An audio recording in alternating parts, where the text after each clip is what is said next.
Bueno, seguimos con nuestro tema de los conflictos y dificultades en el camino. En este día nos toca Números 21 y vemos esta mentalidad de desierto que ha ido contaminando al pueblo y le ha llevado a actitudes erradas. Hoy vemos el desaliento, el desánimo, el descontento y la insatisfacción. El texto dice así: todos los días del afligido son difíciles, mas el de corazón contento tiene un banquete continuo. La aflicción lleva a la tristeza, al dolor, y nos sigue y llena nuestra mente de pensamientos negativos que nos deprimen y nos desalientan. Número 21 nos dice así: partieron del monte de Or por el camino del Mar Rojo para rodear la tierra de Edom, y el pueblo se impacientó por causa del viaje. El último versículo del capítulo 20 nos decía que Edom no le permitía pasar por el terreno de ellos. Y se desanimó el pueblo por el camino, se impacientó, la otra versión dice se desanimó. Y el pueblo habló contra Dios y Moisés: ¿por qué nos habéis sacado de Egipto para morir en el desierto? Pues no hay comida ni agua, y detestamos este alimento tan miserable. Estamos, este pan tan liviano, este pan que nos sacia. Y el Señor envió serpientes abrasadoras entre el pueblo, y mordieron al pueblo, y mucha gente de Israel murió. Entonces el pueblo vino a Moisés y dijo: hemos pecado, porque hemos hablado contra el Señor y contra ti. Intercede con el Señor para que quite las serpientes de entre nosotros. Y Moisés intercedió por el pueblo. Y el Señor dijo a Moisés: hazte una serpiente abrasadora y ponla sobre un asta, y acontecerá que cuando todo el que sea mordido la mire, vivirá. Y Moisés hizo una serpiente de bronce, la puso sobre el asta, y sucedía que cuando una serpiente mordía a alguno, y éste miraba a la serpiente de bronce, vivía. En este capítulo de Números comienza con una victoria. El pueblo ha sido perseguido por el rey Arad y había tomado algunos prisioneros del pueblo, pero Israel hace un compromiso con Dios, se humilla ante Dios y le pide por favor que si Dios le da la fuerza para vencer a ese pueblo, ellos iban a ser fieles. Y ¿saben qué? Dios le dio la victoria, y en el mismo lugar, Orma, o sea, el mismo nombre que habían tenido ellos una gran derrota en aquel lugar donde ellos habían ido por sus propios medios, cuando Dios le dijo no sigan, van a estar 40 años en el desierto. Ahora Dios le da esta victoria y le llaman a este lugar Orma, un lugar de destrucción, porque ellos pudieron destruir al enemigo y tomaron sus ciudades. Después de esta victoria, tiene que comenzar a hacer un recorrido más largo. Nos dice que el pueblo tuvo que volver, están en el monte Or, donde murió Aarón, y ellos tienen que volver a descender un poco hacia el Mar Rojo para poder rodear la tierra de Edom.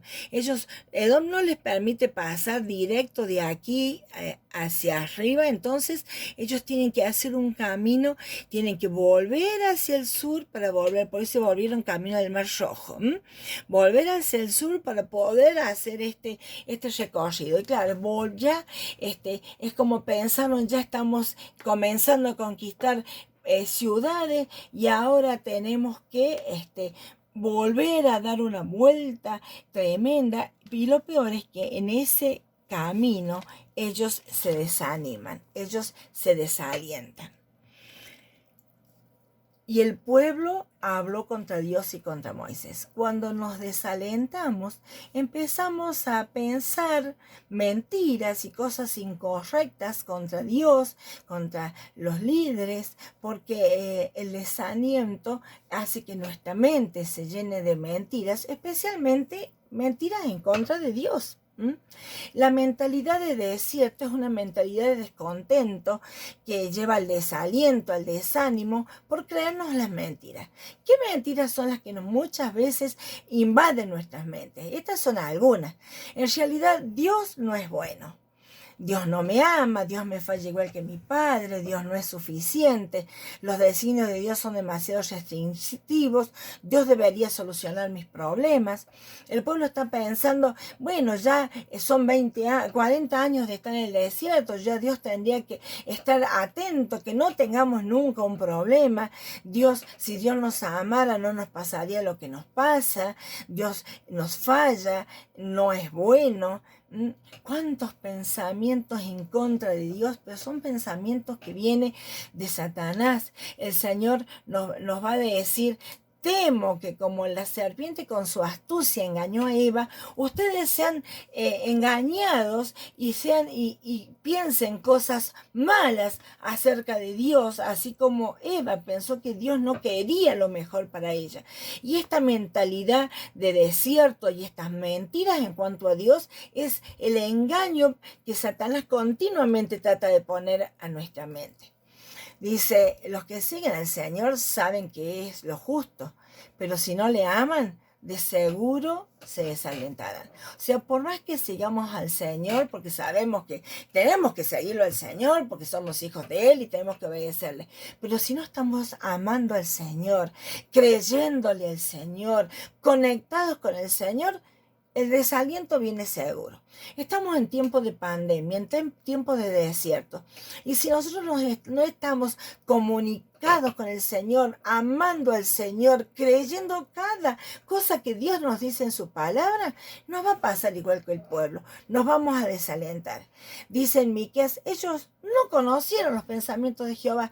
Llenaron de pensamientos negativos su mente, pero lo que Dios quería para ellos, no los conocieron, no entendieron su consejo. Por eso Dios dice, los había juntado como trigo. Ellos no conocen los pensamientos del Señor ni comprenden su propósito. ¿Saben? Cuando dejamos entrar estas mentiras a nuestra mente, es desplazado lo que Dios quiere para nosotros, desplazamos la palabra del Señor y no entendemos, no podemos comprender el propósito de Dios en medio de las dificultades. ¿Qué pasó? Nos dice Proverbios, muchos pensamientos hay en el corazón del hombre. Y nos va a decir también en Proverbios que de acuerdo a lo que hay en nuestra mente, así actuamos. Si pensamos mal, actuamos mal, esto es fruto de que estamos pensando mal. El pueblo continuamente actuaba mal. ¿Por qué? Porque era fruto de sus pensamientos equivocados que tenían en su mente. En Proverbios nos dice, hay engaño en el corazón de los que piensan el mal, pero alegría de los que piensan el bien. O sea, si estamos pensando el mal, seguro que vamos a creer mentiras de Satanás. La palabra discierne los pensamientos. Dios nos ha dado su palabra que es penetrante y que discierne, que nos hace ver los pensamientos errados con los pensamientos verdaderos. Jesús conocía todos los pensamientos que ellos tenían. En Miqueas nos va a decir, ellos no conocen los pensamientos del Señor y no comprenden sus propósitos, como recién los leímos. Ahora en Santiago nos va a decir que si nosotros, si somos hacedores, si somos oidores solamente, nos dice así, ser hacedores de la palabra y no tan solamente oidores, engañándoos a vosotros mismos. Si nosotros escuchamos la palabra, pero no la atesoramos y no la creemos y no la compenetramos en nuestra vida, ¿qué pasa? Vamos a creer las mentiras de Satanás a pesar de que conozcamos que Dios es amor, que Dios quiere lo mejor. O sea, tenemos muchas veces esta actitud, sé lo que Dios dice, pero me está pareciendo que sé que Dios dice que me ama, pero yo no sé si me ama a mí. Sé que Dios dice que Él me cuida, pero me cuidará a mí. Entonces, oímos, pensamos la mentira, meditamos, le damos lugar en nuestra mente a la mentira y la terminamos creyendo. Muchas veces cuando hay algo en nuestra cabeza que está continuamente, estamos continuamente dando lugar, la terminamos creyendo como si fuera verdad. Hay muchas personas que se terminan creyendo las mentiras que ellos mismos han fabricado. Y muchas veces nosotros hacemos lo mismo. Cuando le damos lugar en la cabeza a la mentira, la terminamos creyendo. Por eso dice, tal es su pensamiento, tal es él. Y vamos a actuar conforme a la mentira que hemos creído. Eso es lo que le pasó al pueblo. Dios dice que les puso serpientes, serpientes ardientes. ¿Cuál habrá sido el propósito de esas serpientes? ¿Qué habrá querido Dios decirles con esas serpientes ardientes? Realmente sería bueno que pensemos. Ellos estaban quejándose en contra de Dios y no pensaban que en el desierto había tantos peligros de los cuales Dios los estaba librando. No pensaron, gracias a Dios estamos con vida. Después de tanta gente murió, hoy estamos con vida. No pensaron que Dios les estaba sosteniendo y les estaba dando el mejor alimento que ellos podían necesitar en el desierto. No pensaron que Dios les estaba cuidando, protegiendo con la nube. No pensaron que Dios les estaba dando luz todas las noches. No, ellos estaban quejándose de lo que Dios les daba y sin ninguna gratitud, al contrario. Entonces Dios les quería hacer ver, bueno, si ustedes no están conformes con la vida que tienen, ahora les voy a mostrar de qué cosas los he librado, de qué cosas había a su alrededor de que los he estado librando. Pero Dios dice, bueno, le dice a Moisés, pone en un asta una serpiente, un animal, una serpiente ardiente, y que para el que mire la serpiente va a vivir. Miren la serpiente y vivirán. O sea, confíen en el remedio que Dios da. Aprendan a confiar en Dios y a levantar sus ojos a Dios. Aprendan en el medio del problema, que no siempre lo van a tener a Moisés. Aprendan a levantar sus ojos y clamar a Dios. Ellos reconocieron que habían pecado, pero necesitaron que Dios les enseñe que tenían que levantar sus ojos. Cuando ellos aprendieron a mirar el remedio de Dios, aprendieron a mirar a Dios por encima de sus problemas, como nos dice en el Salmo, alzaré mis ojos a los montes. ¿De dónde vendrá mi socorro? Mi socorro viene del Señor, que está por encima de las montañas, que está por encima de las serpientes, que está por encima de las circunstancias, y que Dios, si le ha permitido esa serpiente, Dios tiene un propósito mucho más alto del que nuestra mente puede llegar a comprender. Dios quiere que aprendamos a agradecer lo que tenemos, a mirarlo a Dios por encima de lo que nos está pasando. Dios tiene un propósito soberano. Y además Dios tenía un propósito de ilustrar lo que Jesucristo iba a hacer. Jesús, cuando vino hablando con Nicodemo, le dice: Nicodemo, ¿te acordás? Vos sos maestro de Israel. ¿Te acordás lo que le pasó al pueblo ahí en el desierto cuando dudaron de Dios, cuando no se quejaron en contra de Dios y hablaron mal de Dios sin valorar lo que les pasaba, sin valorar lo que tenían? ¿Te acordás de las serpientes que Dios mandó? Seguramente Nicodemo le ha dicho: sí, yo me acuerdo que Moisés tuvo que poner una serpiente en el asta, yo lo he estudiado, lo he enseñado. Bueno, así como Moisés tuvo que poner una serpiente en el asta, así es necesario que el Hijo del Hombre sea levantado. Jesús se lo explica ahí en Juan 3, 14 al 16 a Nicodemo. Es necesario que el Hijo del Hombre sea levantado para que el que en él crea no muera eternamente. Así como esa serpiente había sido colocada en un asta, en una cruz, Cristo iba a ser muerto, porque la serpiente era, mirar la serpiente sanaba del veneno de la serpiente. Mirar a Cristo nos salva del veneno del pecado y nos da vida. Jesús es el remedio que Dios mandó para vencer el veneno del pecado, para ser salvados, para ser librados de una muerte y una condenación eterna. El que cree en Cristo no es condenado, pero el que no ha creído en Cristo ya ha sido condenado, porque ya ha sido mordido por la serpiente. Ahora es necesario creerle a Él, creer su palabra, creer lo que Él ha dicho, creer en su salvación, creer en el remedio que nos ha dado. Entonces Dios nos va a mostrar por medio de la palabra y nos va a ayudar a desenmascarar las mentiras que nos hemos creído. El Señor quiere sacar la venda de nuestros ojos, porque leímos en Hebreo que la palabra discierne los pensamientos y nos ayuda a comprender qué es la verdad de Dios, cuál es la verdad que Dios quiere que entendamos. Acordémonos cada vez que hay una mentira en nuestra mente. Tenemos que buscar la verdad de Dios y llenar nuestra mente con la verdad de Dios para desplazar esa mentira. El pueblo tenía que recordar cuál era la verdad de Dios para desplazar esa mentira. Ellos pensaban que Dios no era bueno, y en Nahum nos va a decir: el Señor es bueno, fortaleza en el día de la angustia, un refugio a los que confían en Él.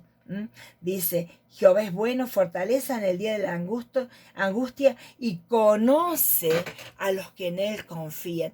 Dios está conociendo a los que en Él confían, y va a ser una fortaleza en los momentos difíciles, pero Él es bueno.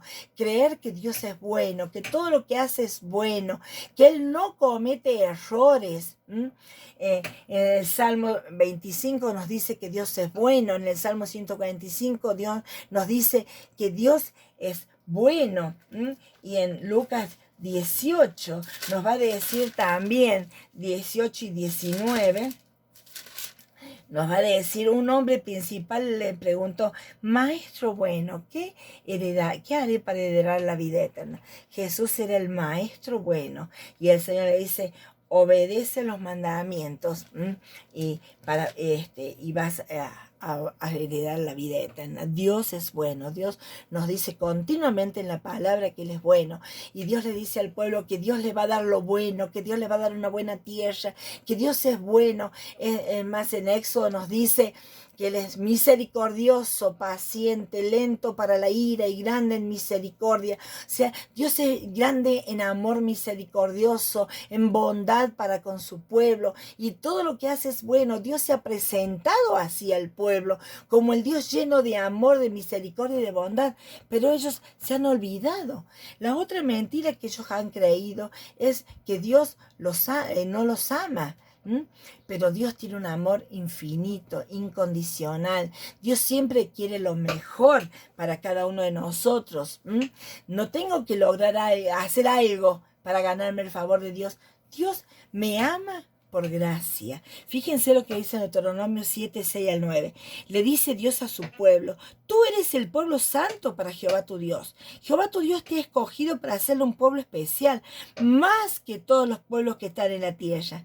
No por ser vosotros más que todos los pueblos os ha querido Jehová y os ha escogido, pues vosotros erais el más insignificante de todos los pueblos, sino por cuanto Jehová os amó y quiso guardar el juramento que juró vuestros padres, y os ha sacado con mano poderosa, y os ha rescatado de servidumbre, de la mano del faraón, rey de Egipto. Conoce, pues, que Jehová tu Dios es Dios fiel, Dios bueno, que guarda el pacto y la misericordia a los que aman y guardan sus mandamientos hasta 1000 generaciones. Pero también da el pago en persona a los que le aborrecen, y no se demora con el que le odia. Guarda, por tanto, los mandamientos, estatutos que yo te mando hoy. Dios te ha amado, porque Dios te ha amado, no porque te hayas ganado su favor, porque Dios te ha amado. Dios le dice a su pueblo: Dios te ama y no tienes que hacer nada. Dios siempre quiere lo mejor, y tenemos que entender esto. Dios nos ama con amor eterno. Su amor es incondicional. Con amor eterno te ha amado. En Juan 3 dice: mira qué amor nos ha dado el Padre, que seamos llamados hijos de Dios. De tal manera amó Dios al mundo, que dio a su Hijo unigénito, para que todo aquel que le cree no se pierda, sino que tenga vida eterna. En esto, dice 1 Juan 4:8, se ha mostrado el amor de Dios, que Dios ha enviado a su Hijo a este mundo. Dios nos ha demostrado que nos ama al desprenderse de su Hijo amado, para enviarlo a sufrir el precio del veneno del pecado que cada uno de nosotros habíamos cometido. Nosotros, como ese pueblo, habíamos sido mordidos por el pecado, porque habíamos desobedecido a Dios, porque habíamos querido hacer lo que a nosotros nos parecía, porque si estábamos sufriendo muchas veces consecuencias del pecado cometido en nuestro tiempo de ignorancia. Pero no es que Dios no nos ame, sino que Dios siempre está amándonos y está velando por nuestras necesidades. Dios no nos va a fallar. Leímos recién que Dios es fiel. Dios Dios es Dios fiel, que guarda el pacto. Dios no va a fallar. Dios es infinitamente más sabio y más amoroso que cualquier padre terrenal, que cualquier persona de este mundo. Muchas veces los comparamos con personas cercanas que nos han fallado. Dios es más amoroso que padres, que esposos, que hijos. Dios no es ingrato y Dios no me va a fallar. Dios es igual a lo que Dios se ha revelado en su palabra. Dios nos dice que nos ama, Dios nos dice que Él es perfecto y que Él hace salir su sol sobre malos y buenos. Nos va a decir que Él es un Dios fiel, y en Mateo nos va a decir en el 7:11, pues si vosotros siendo malos sabéis dar buenas dádivas a vuestros hijos, ¿cuánto más vuestro Padre que está en los cielos dará buenas cosas a quienes se los pidan? O sea, el Señor te dice, si ustedes siendo malos le dan cosas buenas a sus hijos, ¿cuánto más vuestro Padre Celestial le va a dar buenas cosas a los que se lo pidan? Y en Colosenses 1:12 nos va a decir, con gozo, dando gracias al Padre, que nos hizo aptos para participar de la herencia de los santos en luz, el cual nos ha librado de la potestad de las tinieblas y nos ha trasladado al reino de su amado Hijo. En el Padre tenemos redención por su sangre, el perdón de pecados. Dios te ha librado de la potestad del pecado, del veneno del pecado, y te ha colocado en el reino de la luz. ¿Cómo vamos a creer esas mentiras? Creámosle a lo que Dios nos dice. Dios es suficiente. Si lo tengo a Dios, tengo todo lo que necesito. En Filipenses 4:19 nos dice, Dios suplirá todo lo que te falta, conforme a sus riquezas en gloria en Cristo Jesús. Colosenses nos dice en el 3 que Dios ha escondido nuestra vida, que nuestra vida está segura, está escondida con Cristo en Dios. Él es suficiente. Aunque nos abandonen seres queridos, aunque nuestro padre y nuestra madre nos deje, nos dice en Salmo 27, con todo el Señor me va a recoger. O sea, Dios es suficiente. Él es un Padre suficiente. Y en Lucas nos va a decir, en San Lucas 12:6, miren lo que el Señor nos dice. ¿No se venden 5 pajarillos por 2 cuartos? Con todo, ni uno de ellos está olvidado delante de Dios. Pues aún los cabellos de vuestra cabeza están todos contados. No temáis, pues, más valéis vosotros que muchos pajarillos. ¿Cómo no va a ser suficiente si hasta tiene contados los cabellos de nuestra cabeza? No hay un cabello que se caiga sin que no lo sepa. Un pajarito de los gorriones que nosotros ni los tenemos en cuenta, dice que no cae uno a tierra sin que él lo sepa. ¿Cómo no va a ser suficiente para protegernos, para cuidarnos, para proveernos? Si valemos mucho más que un pajarito, no va a ser suficiente para ayudarnos en nuestras dificultades. Tenemos que entender esta verdad. Dios es suficiente. A veces pensamos que lo que Dios quiere para nosotros es muy restrictivo, es muy doloroso, es muy dañino. No, los designios de Dios son los mejores. Las restricciones que Dios nos impone son para mi bienestar. Si Dios nos dice no a algo, son para que entendamos que es lo mejor para nosotros, aunque muchas veces no lo comprendemos. Si nosotros nos resistimos o nos rebelamos contra lo que Dios ha decidido, vamos a tener conflicto y dolor. Y el pueblo esta verdad le costó tremendamente aprenderla. Cada vez que Dios decidía algo, ellos se resistían, se rebelaban y se sufrían peor las consecuencias. No nos resistamos contra lo que Dios dice, lo que Dios ha señalado en nuestro camino, lo que Dios permite en nuestro camino, porque es lo mejor y yo tengo que aceptar su voluntad. El camino de Dios es perfecto, nos dice el Salmo 18. Su voluntad es acrisolada, es lo mejor. Lo que Dios nos manda en su palabra es lo mejor que nos puede pasar en la vida. Jeremías 29 nos va a decir que Él sabe los pensamientos que tiene para nosotros, pensamientos de bien y no de mal. Dios tiene un propósito, nos va a decir en Miqueas.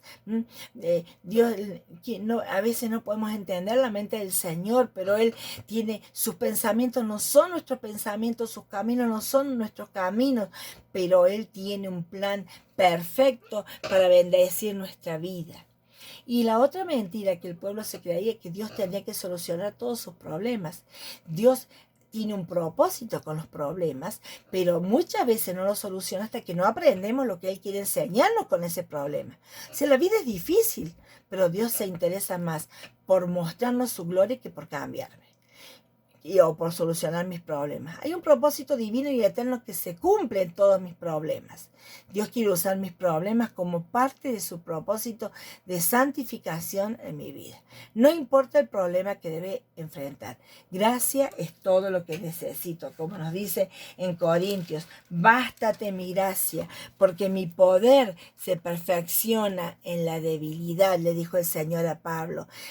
Dice, buscar primeramente el reino de Dios y su justicia, y todo lo demás será añadido. Bástate mi gracia. La gracia de Dios es lo que nos va a sostener. En el Salmo 40, Dios es nuestro amparo y fortaleza, nuestro pronto auxilio. Si yo me apoyo en el Señor, voy a tener la fuerza para enfrentar lo que sea. En Deuteronomio 8:2 nos dice que te acordarás por todo el camino por donde Dios te ha traído. Estos 40 años en el desierto, para afligirte, para probarte, para saber lo que había en tu corazón, para si habías de guardar o no sus mandamientos. Te afligió, te hizo tener hambre, pero te sustentó con maná, comida que no habías conocido tú ni tus padres, para hacerte saber que no solo de pan vivirá el hombre, sino que de todo lo que sale de la boca de Jehová vivirá el hombre, de toda la palabra de Dios, de obedecer a la palabra de Dios. Eso es lo que va a sustentar tu vida. Tu vestido nunca se envejeció sobre ti, ni el pie se ha hinchado en estos 40 años. Reconoce en tu corazón que Dios es un Padre bueno. Esto es lo que Dios quiere que nosotros entendamos. Dios tiene un propósito aún con nuestros problemas. Y si Dios no lo soluciona, hasta que no estemos dóciles a someternos a su voluntad y a su gracia, y entender que su gracia es lo que necesitamos, no soluciona los problemas, sino gracia para enfrentar los problemas. Tenemos que aprender a ser agradecidos. Dios nos ha coronado de favores y misericordia, como nos dice el Salmo 103. Bendice alma mía el Señor y no olvides ninguno de sus beneficios. Él es el que te ha salvado, te ha rescatado. Hoy tenés vida, tenés salud, porque el Dios te lo ha dado. Dale gracias en lo que tenés. Concentra tus pensamientos en el bien recibido. Valora lo que Dios te ha dado. Dios es misericordioso. Dios no está queriendo castigarte. Dios tiene compasión y no está levantando su mano para disciplinarte. Lo que Dios quiere es moldearte. Si Dios hoy no te da algo que deseas, créele que eso es lo mejor. En Lamentaciones, justamente este texto que hemos visto ayer en el tiempo de oración, nos dice que por la misericordia de Jehová estamos en pie. Si hoy estamos vivos gracias a la misericordia de Dios, seamos agradecidos, demos gracias por el aire que respiramos, por la salud que tenemos, por la fuerza que tenemos, porque Él nos ha sostenido. Si hemos vencido el coronavirus, le demos gracias. Si hemos salido adelante, aprendamos a agradecer. El Señor nos dice que aquellos que se quieren riquezas o están pensando en lo material, en lo de este mundo, van a tener lazo, tristeza y angustia. El pueblo estaba pensando en lo material y tuvo tristeza, lazo y angustia. Cuando ellos aprendieron a contentarse, porque dice que es algo muy beneficioso el contentamiento, el amar a Dios y contentarse con lo que Dios nos da, que Él nos da las cosas para que los disfrutemos, nos dice en Timoteo. En Hebreos 13:6, sea vuestras costumbres sin avaricia, contento con lo que tenés ahora. Y en Filipenses, Pablo va a decir, he aprendido a contentarme en toda situación. Y en Santiago nos va a decir que nos acerquemos a Dios, que purifiquemos nuestro corazón y que nos sometamos a Dios y a su palabra. O sea, Tenemos que continuamente decir la verdad y en voz alta confesarla. Señor, tú eres bueno, tú me amas, tú quieres lo mejor para mi vida, tú tienes un propósito para mí, tú vas a usar esta pandemia para bendecir mi vida. Confiesa la verdad, actúa conforme la verdad y pedirle al Señor que te ayude a caminar en la verdad. Practica la gratitud y el contentamiento. Dice en Deuteronomio, no desmayes delante de ellos, no te desanimes, porque Dios está contigo y Él es el Dios grande y temible. Gracias, Señor, por tu palabra. Te alabamos en esta hora. En el nombre del Señor Jesucristo. Amén.